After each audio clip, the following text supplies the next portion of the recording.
Okay, today we're going to tackle one of the 20th century's most, and I mean most, polarizing figures, Ayn Rand.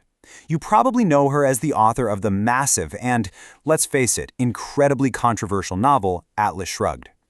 And that brings us to the big question, doesn't it? The one you just can't avoid when her name comes up. For every single person who thinks she's a genius, there's someone else who sees her as, well, a villain.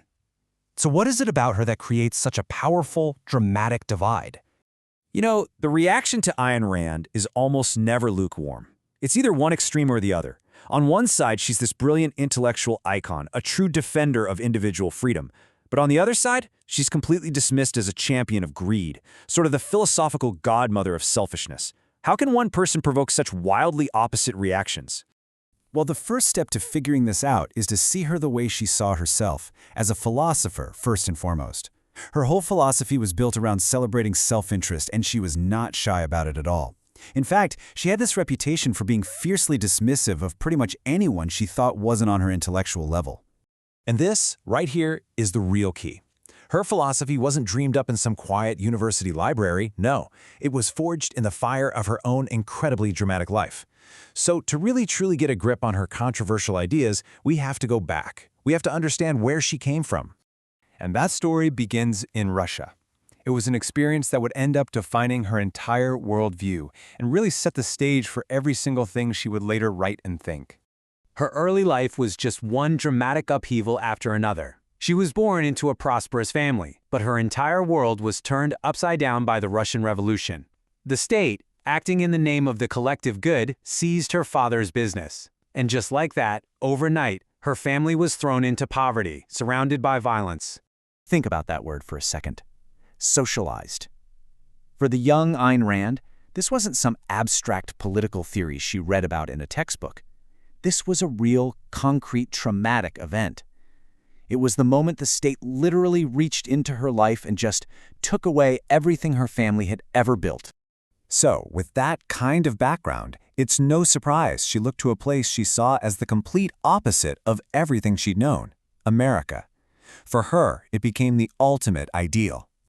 You have to imagine, coming from the bleakness of post-revolutionary Russia, she would save up what little money she had just to go see American movies. To her, these weren't just entertainment.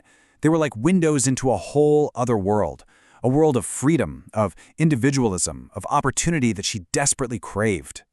Then, at just 18 years old, she saw her chance, an escape route.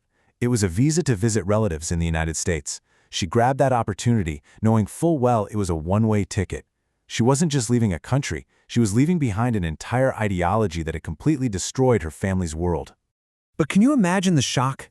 She finally arrives in her promised land, this bastion of individualism, only to find that the intellectual class, the writers, the professors, the big thinkers, were actually championing the exact same socialist ideas she'd just run away from. It must have been such a profound disappointment, and it basically set her on a collision course with the American intellectual establishment. And it was this collision of ideals, all rooted in her deep personal history, that became the bedrock of her philosophy. This is what directly led her to develop her most famous and, of course, most infamous ideas. Her political ideal, laissez-faire capitalism, was a direct reaction to her past. I mean, after watching the state seize her father's business, her vision was one of radical government limitation. No control, no redistribution. In her view, the government's only job was to protect the rights of the individual, period. And that brings us to our most controversial concept of all, the virtue of selfishness. I know it sounds shocking, right? But if you think about it in the context of her life, it was her philosophical answer to forced collectivism. After seeing the individual get crushed for the so-called greater good, she argued that the highest moral purpose anyone can have is their own survival and their own achievement. This right here is the absolute core of her argument, and it's where most people get tripped up. The word selfishness just makes us think of greed, but for Rand, who saw self-sacrifice lead directly to destruction, selfishness meant something completely different. It meant the moral right to exist for your own sake. It wasn't about greed, it was a defense mechanism. It was about survival.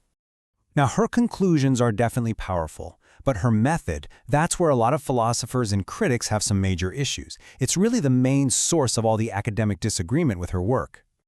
So let's break these critiques down because they really get to the heart of why so many academics just dismiss her.